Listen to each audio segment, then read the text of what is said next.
Praise the lord. ఈరోజు దేవుని వాక్యం ఆదికాండము 4వ అధ్యాయం 13వ వచనం. అందుకు కయ్యూను, నా దోష శిక్ష నేను భరింపలేనంత గొప్పది అని యెహోవాతో చెప్పెను. వాస్తవంగా మనం ఇక్కడ చూసినట్లయితే కయ్యూను నిర్దోషి అయిన తన తమ్ముని హత్య చేశాడు. దేవుని మీద కోపగించుకున్నాడు గదా, దేవునితో అబద్ధమాడాడు. కయ్యూను, నీ తమ్ముడెక్కడా అని అడిగినప్పుడు ఏం చెప్పాడు కయ్యూను? మనకు తెలుసు కదా వాక్యం. నా తమ్మునికి నేనేమన్నా కాపలాదారునా అని దేవుని మీద కోప్పడ్డాడు, అబద్ధమాడాడు. దేవుని ప్రశ్నించాడు. ఇలాంటి ఘోరమైన దుష్ట పాపాలు చేశాడు కదా కయ్యూను. అయినా సరే అతడు శిక్షింపబడవలసిన విధముగా దేవుడు అతనిని శిక్షింపలేదు. అతని మీద దేవుడు ప్రకటించిన శిక్షలు కేవలం మరుగు చేయబడిన ఆశీర్వాదములై ఉండెను. కానీ కయ్యూను మాత్రం దేవుణ్ణి అపార్థం చేసుకున్నాడు. మనం కూడా అంతే కదా, మనం తప్పు మనమే చేస్తాము, కానీ సనుగుడం గొనగడం మాత్రం దేవుని మీద గొణుగుతాం కదా.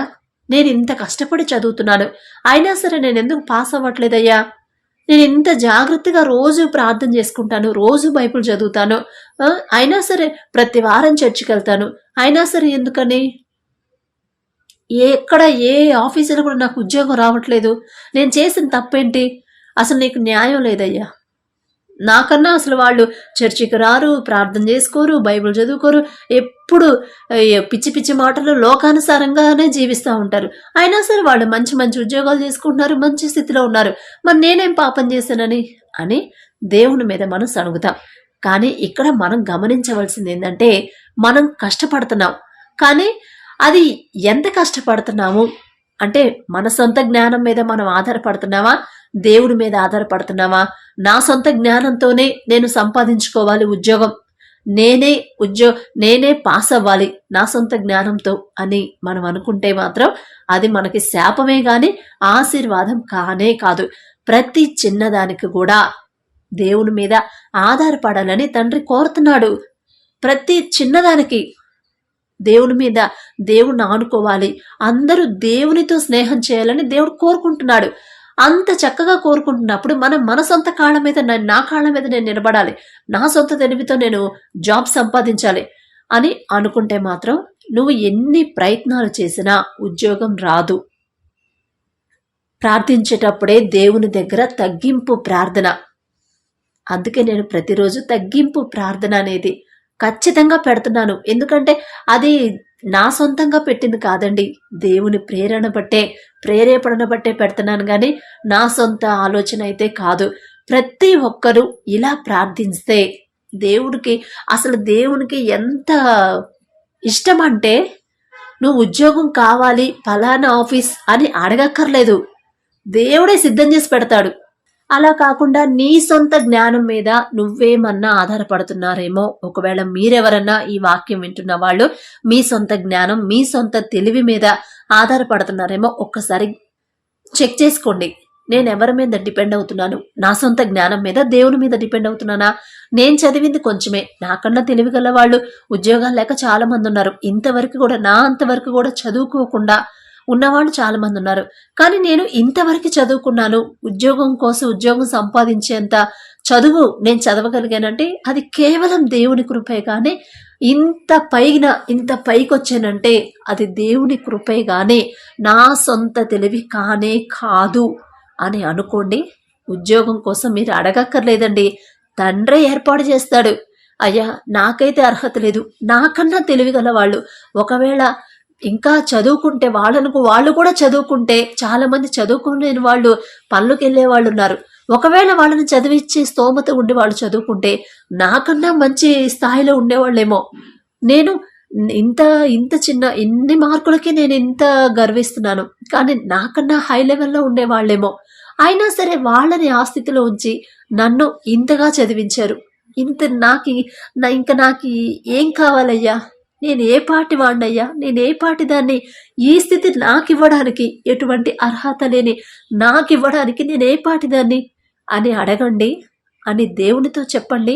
సణుగుకోవద్దు. ఎన్ని ప్రయత్నాలు చేసినా నాకు అసలు జరగట్లేదు, ఎంత చేసినా ఎంత ప్రార్థన చేసినా ఈ ఆర్థిక అవసరతలు తీరట్లేదు, ఈ అప్పులు తీరట్లేదు, ఈ ఉద్యోగాలు రావట్లేదు, ఎన్నిసార్లు రాసినా సబ్జెక్టు ఫెయిల్ అవుతానే ఉన్నాను అని దేవుడు నాకు వదిలేశాడు, దేవుడు నన్ను వదిలేశాడు, దేవుడు నా అన్యాయస్తుడే, నాకు ఎప్పుడు న్యాయం చేయాల అని దేవుని మీద సణుగుకోకుండా ఇక్కడ దాకా రాగలిగానంటే అది దేవుని కృపే. ఈ మాత్రం నేను చేయగలిగానంటే అది దేవుని కృపే. ఇన్ని చేసిన దేవునికి ఇది చేయడం పెద్ద లెక్క?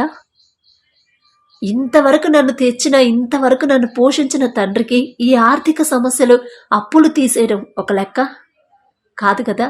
కానీ నేనే తండ్రిని అడగట్లేదు అంటే దేవుణ్ణి లోబడి తగ్గింపుతో నేను అడగట్లేదేమో, అందుకే నా ప్రార్థన సరిపోవటం లేదు, అందుకే నాకు ఈ సమస్యలు తీరట్లేదు అని అనుకోండి అని దేవుని పాదాలు పట్టుకొని క్షమాపణ అడిగి, అయ్యా మీ చిత్తమే కానీ నా సొంత తెలివితో నేను ఎవరిని అడగలేను, నా మాట విన్నా నేను అడిగితే ఎవరివ్వరు, కానీ మీరు చెప్తేనే వింటారు, మీరు చెప్తేనే ఇస్తారు, మీ నుండే నాకు ఆ సహాయం రావాలి, మనుషుల దగ్గర నుంచి నాకు సహాయం వద్దు అని అడగండి, దేవుని మీదే వేసేయండి, దేవుడే చూసుకుంటాడు. అదే కదా ఆయన కోరుకునేది. కానీ ఇక్కడ కయ్యూను ఏం చేశాడు, నేను అసలు ఏ తప్పు చేయలేదు, అయినా సరే దేవుడు చూడు నేను చేసిన తప్పుకే ఏదో చిన్న తప్పు చేస్తే నాకు ఎంత పెద్ద శిక్ష వేసాడు అని సణుక్కున్నాడు కదా. అయితే కయ్యూను నా యొక్క పాపము నేను భరించగల దానికంటే ఎక్కువగా ఉన్నది అని చెప్పాలి కదా. నేను భరించలేనంత పాపం నేను చేశాను, అది ఆ మాట చెప్పినట్టయితే అది తగ్గింపు జీవితం అయ్యేది. కానీ కయ్యూను ఎలా చెప్పాడు, నా యొక్క శిక్ష భరించలేనంత గొప్పగా ఉన్నది అని బాధపడ్డాడు కదా. ఆయన చేసిన పాపానికి ప్రతిఫలమే కదా శిక్ష. ఆ శిక్ష కూడా చాలా తక్కువే. ఆయన చేసిన పాపానికే తమ్ముడిని చంపేశాడు. అసలు ఎంత ఘోరమైన పాపం అండి. రక్త సంబంధం తమ్ముడిని చంపింది గాక నాకు తెలియదయ్యా. నేనెవరన్నా నా తమ్ముడికి నేను కాపలానా? దేవునితో పూరి మనుషులతో కూడా కాదు, అంత గొప్ప సృష్టికర్త వచ్చి అడిగినప్పుడు కయ్యూను నీ తమ్ముడు ఎక్కడా అని చెప్పి అడిగితే, అయ్యా నాకు తెలియదయ్యా, కనీసం ఆ మాట కూడా వినయంతో కాదు, నా తమ్ముడికి నేనేమైనా కాపలానా, నన్ను అడుగుతావింది పద్దాక, ఇక నాకేం వేరే పనులు ఉండవా అన్నట్టు సమాధానం చెప్తాడు కదా. అది ఇంకెంత ఘోరమైన మాట అండి.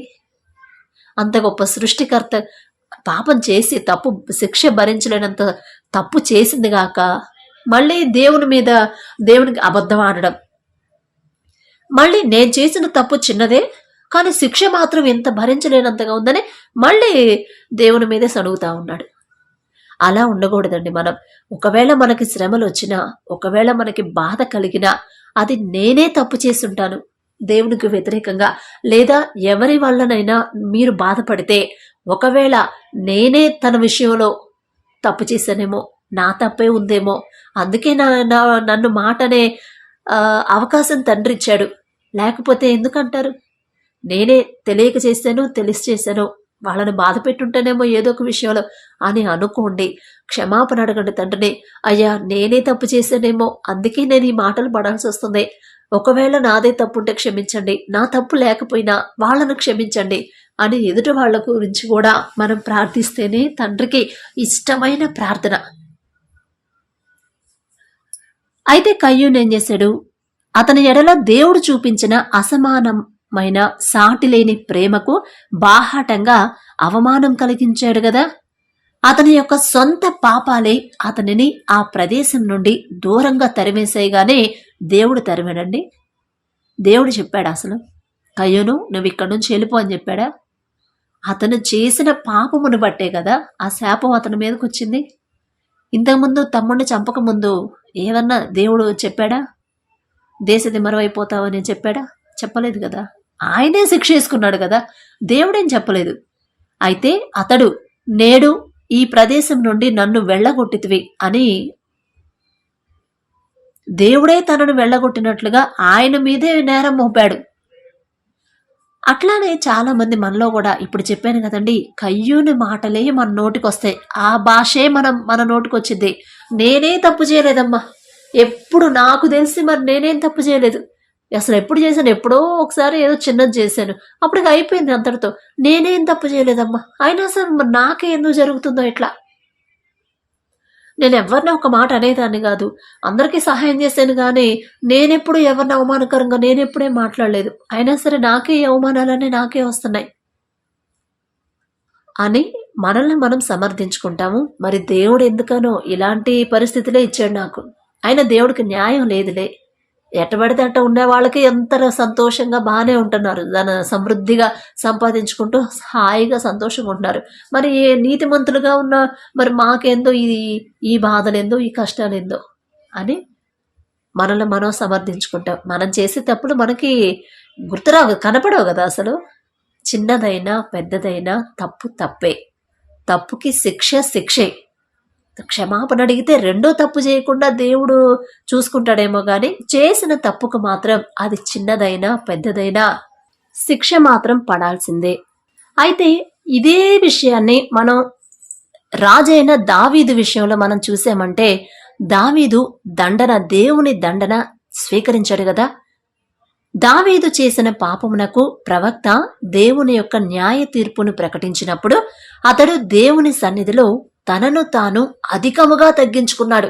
అసలు ఎంతంటే ఎంత తగ్గించుకున్నాడో, మోకాళ్ళ మీద నా కన్నీటితో నా పరుపు కొట్టుకొని పోతుంది నా కన్నీళ్ళలో అని చెప్పినని కీర్తనలు ఉంటాయి కదా.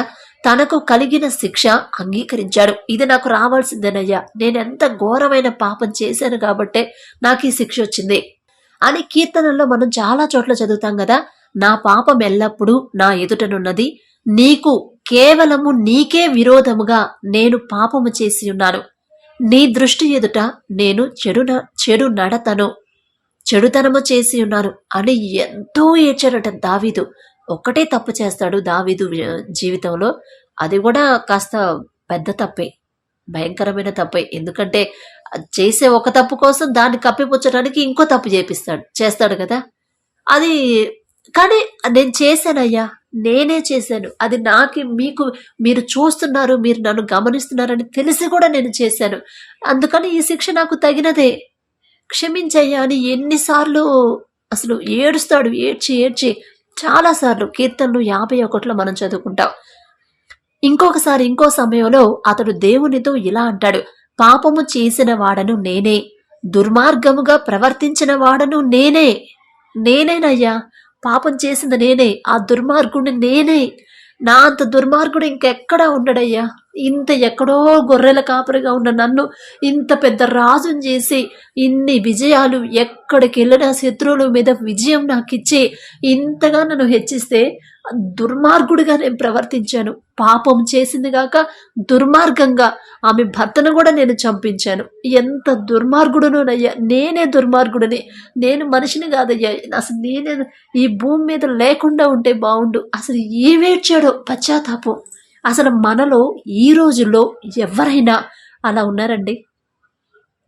ఈ వాక్యం వింటున్న మీలో, నాలో, మీ అంత గొప్పదాన్ని నేను కాదు, మీ అంత భక్తి పరురాలను కూడా నేను కాదు, కానీ ఒక్కసారి మీరు మీ జీవితంలో తప్పు చేసి దేవుని మీద నింద వేసిన సంఘటనలు ఏమైనా ఉన్నాయా? అలాంటి సందర్భాలు ఏమైనా ఉంటే ఒకవేళ గుర్తు చేసుకొని క్షమాపణ అడగండి. అయ్యో తండ్రి, నాదే పాపం, నేను తప్పు చేసి మిమ్మల్ని దూషించాను, నా తప్పు, నేను చేసిన తప్పు క్షమించరానిదయ్యా అని దేవుని పాదాలు పట్టుకోండి. ఒకవేళ ఇప్పుడు కూడా మీరు పశ్చాత్తాప పడలేదేమో, అందుకనే ఈ మాటలు వింటున్నారేమో. ఒకవేళ ఏదో ఒక సందర్భంలో తప్పు మీరు చేసి నేను తప్పు చేయలేదు, అయినా ఈ శిక్ష నాకు దేవుడు ఎందుకు ఇచ్చాడు అని ఒకవేళ దేవుని మీద సణిగారేమో, ఒక్కసారి గుర్తు చేసుకోండి. ఒకసారి ఫ్లాష్ బ్యాక్ వెళ్ళండి, ఒకసారి వెనక్కి వెళ్ళండి, చూసుకోండి. నేనేమన్నా తప్పు చేసానా? దేవునికి వ్యతిరేకంగా తప్పు చేసి ఆ నింద దేవుని మీదే వేసానా? నన్ను నేను సమర్థించుకున్నానా అని జ్ఞాపకం చేసుకొని దేవుని పాదాలు పట్టుకోండి. దేవుని దగ్గర సిగ్గుపడటానికి మన తండ్రి ఏమీ వేసేవాడు కాదు, నవ్వేవాడు అంతకన్నా కాదు. అసలు హేళనగా మాట్లాడేవాడే మన తండ్రి కాదు కదా. మనం ఎంత ఘోరమైన పనులు చేసినా, నువ్వు పెద్ద పాపివి, నువ్వేంది నా దగ్గర అనేవాడు కాదు కదా తండ్రి. ఎంత గొప్ప దేవుడో కదా. అసలు దావీదు చేసిన పాపం ఒప్పుకుంటున్నాడు, దుర్మార్గంగా ప్రవర్తించిన ఆ పని కూడా ఒప్పుకుంటున్నాడు తండ్రిని. నన్నును నా తండ్రి ఇంటి వారిని శిక్షించుము అని 2 సమూయేలు 24 అధ్యాయంలో మనం చదువుకుంటాం. ఆ దుర్మార్గుడు నేనేనయ్యా, నేనే పాపం చేశానయ్యా, ఎంత దుర్మార్గమైన పని చేశానయ్యా, ఎక్కడో నన్ను గొర్రెల కాపరిగా ఉండాల్సిన నన్ను ఇంతమంది ప్రజల మీద నన్ను ఎన్నుకుని నాకన్నా బలాఢ్యులు, నాకన్నా తెలివి గల వాళ్ళు, బలవంతులు చాలా మంది ఉన్నారు. అయినా సరే వాళ్ళందరినీ పక్కన పెట్టేసి నన్ను మీరు రాజుని చేశావు. కానీ నేనేం చేశానయ్యా, ఎంత ఘోరమైన పాపం చేశాను, ఎంత దుర్మార్గమైన పని చేశాను. కాబట్టి ఆ శిక్ష నాకు రావాల్సిందే, ఈ శిక్ష నాకు పడాల్సిందే. నాకే కాదయ్యా, నా తండ్రి ఇంటి వారిని కూడా శిక్షించు, నేను చేసిన ఘోరమైన తప్పు అని ఎన్నోసార్లు దేవుని పాదాలు పట్టుకున్నాడంట. అప్పుడు తండ్రి ఏం చేశాడు? క్షమించాడా, శిక్షించాడా? క్షమించాడు కదా, క్షమించే తండ్రి కదా. శిక్షే, కానీ క్షమించాడు. క్షమించి ఆ శాపం తర్వాత దావీదు గారి కొడుకునే రాజుని చేశాడు. ఆయనకి ఎంత తెలివి జ్ఞానం ఇచ్చాడు. కాబట్టి దేవుడు క్షమిస్తాడమ్మా. మనం ఎంత ఘోరమైన పాపం తప్పు చేసిన తప్పు క్షమాపణ అడిగితే క్షమిస్తాడు. ఇంకోసారి ఆ తప్పు చేయకుండా ఆ మనసు తండ్రి మనకిస్తాడు. మీరు అడగండి. దావీదు కలిగి ఉన్న ఆ హృదయం మనం కూడా కలిగి ఉండాలనే దేవుడు కోరుకుంటున్నాడు కదా. మనం తప్పు చేసినప్పుడు మనలను మనం తగ్గించుకొని ఎజ్రా మాట్లాడతాడు కదా, మా దేవుడు అయిన నీవు మా దోషములకు రావాల్సిన శిక్షలో కొంచెమే మా మీద శిక్షించి ఉన్నావు కదయ్యా అని ఎజ్రా 9వ అధ్యాయంలో మనం చదువుకుంటాం కదా. కాబట్టి అలాగే మనం కూడా, మీరైనా నేనైనా ఏదో ఒక విషయంలో దేవుణ్ణి నిందించే ఉంటామమ్మా. మనం తప్పు చేసి కూడా నాకెందుకు ఈ శిక్ష వస్తుంది, నాకే ఎందుకు ఇలా జరుగుతుంది, నేనే తప్పు చేయలేదు, ఎవరిని నేను బాధ పెట్టలేదు, ఎవరికి నేను అన్యాయం చేయలేదు, అయినా సరే నాకెందుకని ఎవరికి నేను కీడు చేయలేదు, అపకారం చేయలేదు, అవసరమైతే నా దగ్గర ఉన్న దాంట్లో సహాయం చేసేనే కానీ నేనెవ్వరికీ అపకారం చేయలేదు కదా, అయినా నాకెందుకు ఇలా జరుగుతుంది అని అనుకోవద్దు. అలా అనుకోవడానికి బదులుగా నేనే తప్పు చేశానేమో, తెలియక దేవుని దృష్టిలో నేను తప్పు చేశానేమో, నాకు తెలియకుండానే నేను పాపం చేశానేమో, దేవుడు తండ్రి చెప్పిన దారిలో నేను నడవలేదేమో, దేవునికి వ్యతిరేకంగా ఏమైనా మాట్లాడానేమో, ఎవరినైనా బాధ పెట్టినేమో, నాకు తెలిసి చేశాను తెలియక చేశానో, ఏదో చేసే ఉంటాను, లేకపోతే ఈ శోధన నా మీదకి ఎందుకు వచ్చింది అని దేవుని పాదాలు పట్టుకుని, అయ్యా నేనే చేసి ఉంటానయ్యా, నాకైతే గుర్తు రావట్లేదు, కానీ చేసుంటాను, చేసి లేకపోతే ఈ శోధన నాకు రాదు, తెలియక చేశాను తెలిసి చేశాను, మీ విషయంలో కానీ ఇతరుల విషయంలో కానీ తప్పు చేస్తుంటే క్షమించండి, ఈ శోధన ఈ శ్రమలు నా నుండి దూరం చేయండి తండ్రి, ఇంకొకసారి చేసే పరిస్థితి నాకు రానివద్దయ్యా. ఒకవేళ తప్పు చేసి కూడా నేను సమర్థించుకున్నానేమో ఏదో ఒక సందర్భంలో, అది నాకైతే గుర్తులేదయ్యా, నేనెంత, నా జ్ఞానం ఎంత, నా తెలివెంతయ్యా, కానీ మీకు తెలుసు, నేను ఏ పని చేసినా మీరు ఎరిగి ఉన్నారు తండ్రి, హృదయాలోచనలు కూడా ఎరిగి ఉన్న దేవా, నేను ఒకవేళ ఆలోచనల రూపంలోనైనా చూపు ద్వారానైనా పాపం చేశానేమో, క్షమించండి అయ్యా, నాదే తప్పు, అందుకే నాకు ఈ శిక్ష వచ్చింది, నా తప్పు లేకుండా మీరు శిక్షించరు, మీరు అన్యాయస్తుడైన దేవుడు కాదు తండ్రి, నేను చేసిన తప్పుకే నాకు ఈ శిక్ష వచ్చింది, కానీ మీరు అన్యాయం చేసే దేవుడు కాదు, నేనే తప్పు చేయకుండా శిక్ష నా మీదకి పంపించరయ్యా మీరు అని దేవుని పాదాల దగ్గర వ్యక్తిగతంగా, నేను అనుదిన వ్యక్తిగత ప్రార్థనను పెడుతున్నాను కదా, ఏకాంత ప్రార్థన అనేది చాలా ముఖ్యమండి మనకి. అది లేడీస్ అయినా జెంట్స్ అయినా ఏకాంత ప్రార్థన, బైబిల్లో ఎక్కడ చూసినా కూడా ఎక్కువ శాతం ఏకాంత ప్రార్థనే నడుస్తుంది. ఆ యేసు ప్రభు వారు కూడా నైటు పూట గెత్సేమనే తోటలో ఒంటరిగా శిష్యుల్లో తీసుకెళ్ళినా కూడా వాళ్ళని ఒక చోట పెట్టి ఆయన ఒంటరిగా తండ్రితో మాట్లాడేవాడు. అంటే ఏకాంత ప్రార్థన అనేది దేవునికి మనకి దగ్గరగా ఉండిద్ది. ఇక మన తరపున వేరే వాళ్ళు మాట్లాడడానికి ఏం ఉండదు, మనమే డైరెక్ట్గా దేవునితో మాట్లాడాలి. మాట్లాడటమే ఏకాంత ప్రార్థన. ఇప్పుడు పాస్టర్ గారి దగ్గరికి వెళ్ళి మనం చర్చిలో మన సమస్యలు చెప్పి ప్రేయర్ చేయించుకున్నా కూడా మన ప్రార్థన అనేది ఇంపార్టెంట్.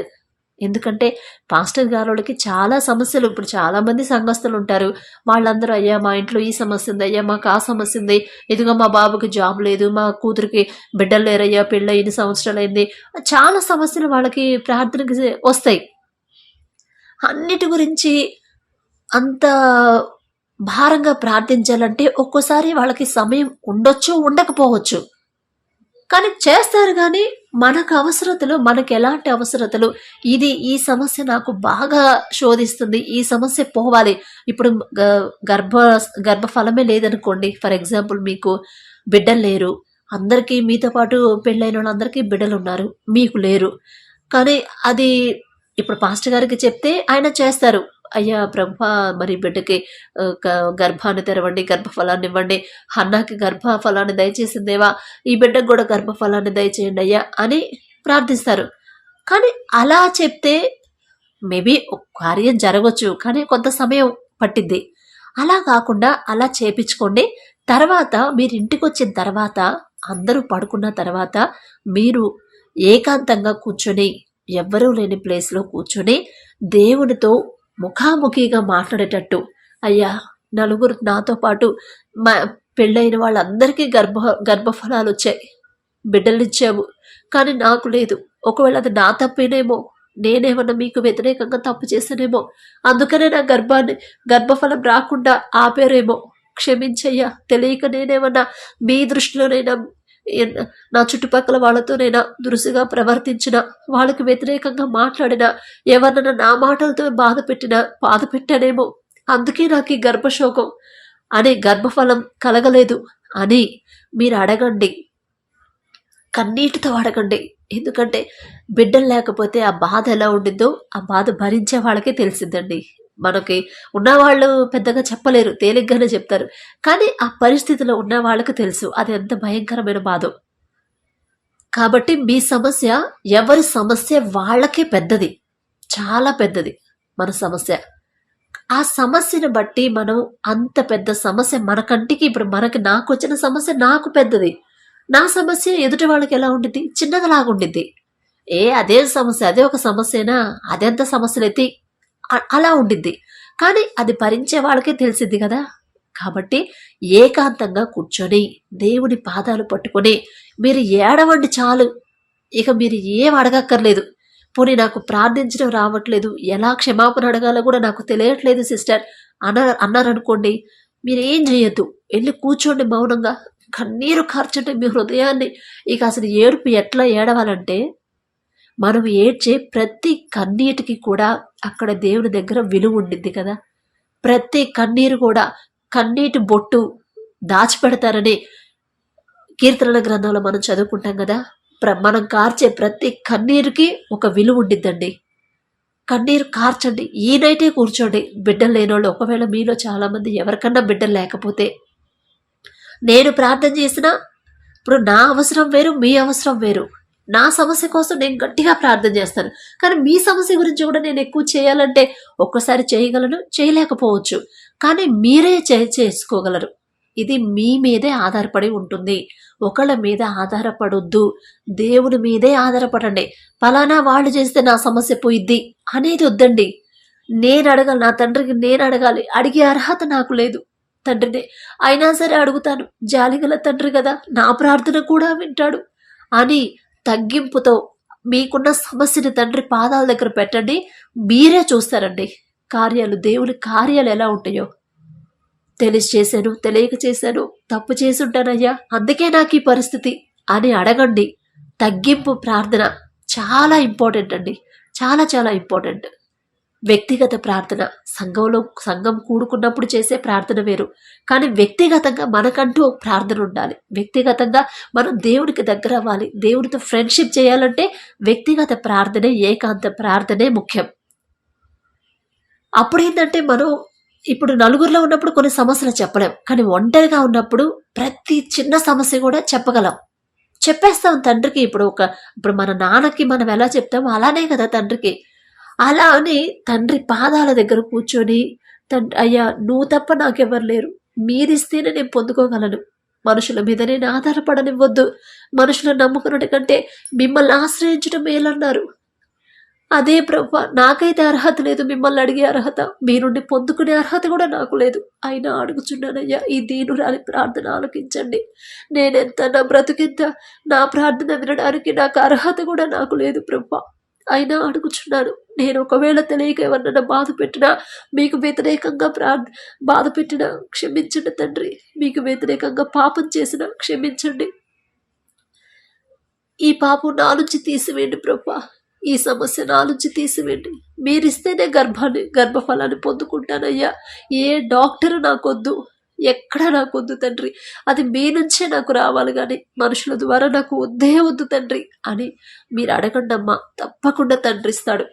అలా మీరు అడిగే ప్రతి కన్నీటితో అడిగితే మీరు పొందుకుంటారు. ఒకవేళ మీకు ఇలానే పొందుకుంటే దేవుడి కృప బట్టి మీరు అడిగి దేవుడు మిమ్మల్ని కరుణిస్తాడు ఖచ్చితంగా. ఇక అది జరగదు అని నేను చెప్పను.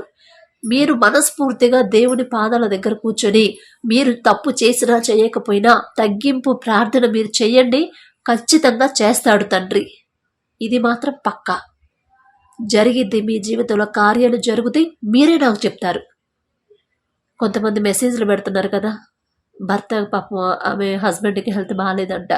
అమ్మా సిస్టర్, మీరు ప్రార్థన చేసుకోండి, అస్సలు ఇక తీసేస్తాడు దేవుడు. 2 రోజుల్లోనే అన్నీ క్లియర్ అయిపోతాయి. కానీ ఒకటి, ఏకాంత ప్రార్థన, దేవుడి పాదాల దగ్గర ఏడవండి కూర్చొని. మీరేం చెయ్యొద్దు, ఏడవండి. ఇక మనకి ఎన్ని సమస్యలున్నా మనం చెప్పక్కర్లా, తండ్రే చూసుకుంటాడు. అయ్యా నువ్వు తప్ప నాకెవ్వరు లేరు, నువ్వుంటే చాలు నాకు అని ప్రార్థన చేయండి. ఖచ్చితంగా దేవుడు సమస్యలు తీసేస్తాడు. అలాంటి దేవుడి కృప మీకు ఎల్లప్పుడూ తోడుగా ఉండాలని మనస్ఫూర్తిగా కోరుకుంటూ ప్రైజ్ ది లార్డ్.